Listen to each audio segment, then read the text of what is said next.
Siden 1980 har vi arbeidet med å bringe hjelp og omsorg til det jødiske folk og nasjonen Israel.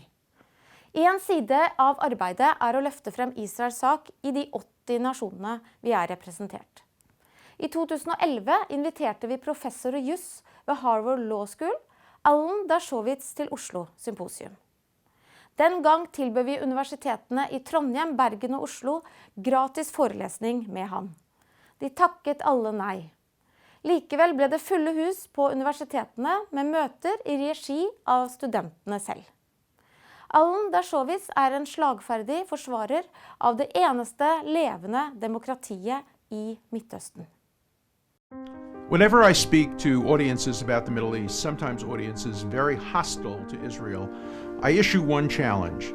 Name a single country in the history of the world faced with threats comparable to those threats faced by Israel that has ever had a better record of human rights, a better record of concern for civilians, a better record of sensitivity toward legal issues and the rule of law.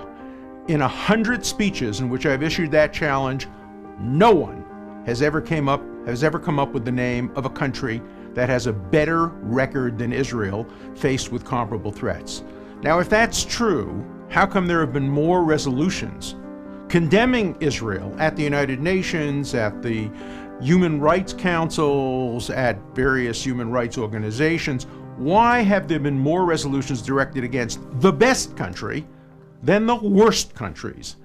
That doesn't reflect on Israel. That reflects on the sorry nature of human rights in the world today. Rene Cassin, Eleanor Roosevelt, the people who formulated human rights are turning over in their grave by the way in which the human rights agenda has been hijacked by some of the worst human rights offenders to exculpate and prevent themselves from being prosecuted by turning false attention to Israel. If only the rest of the world has as good a human rights record as Israel has had since its creation over the last 63 years, we would be a much more peaceful world.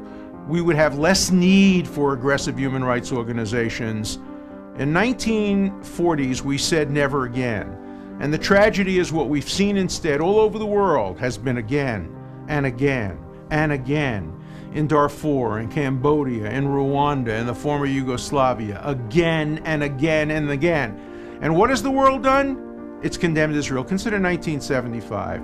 Cambodia was murdering between 2 and 3 million innocent people. What was the UN debating? Zionism is a form of racism. There wasn't a single resolution in the UN regarding Cambodia during the genocides. The same thing was true in the 1990s. The same thing was true in the first decade of the 21st century. So when we celebrate human rights, we have to look at all the human wrongs in the world, because human rights should be a reaction to human wrongs. And what we've seen instead is that the human rights agenda has been hijacked by those who perpetuate human wrongs. And the victims, the real victims, have not been Israel. Israel can deal with its problems and defend itself. The real victims have been the 6 million people who have been killed since we said never again in preventable genocides, because human rights, which should be directed against those kinds of genocides, instead is always focused on the one nation that has the best human rights record in the world when faced with comparable threats. Israelis ought to be proud of their record. They ought to improve it. Nobody's perfect. Nobody has a perfect human rights record. But all human rights have to be viewed comparatively. And so as we look to human rights and celebrate them, I think one has to look to Israel as a model and has to look at the United Nations and other organizations as a model of what not to do, how not to respond to the problems of the world today.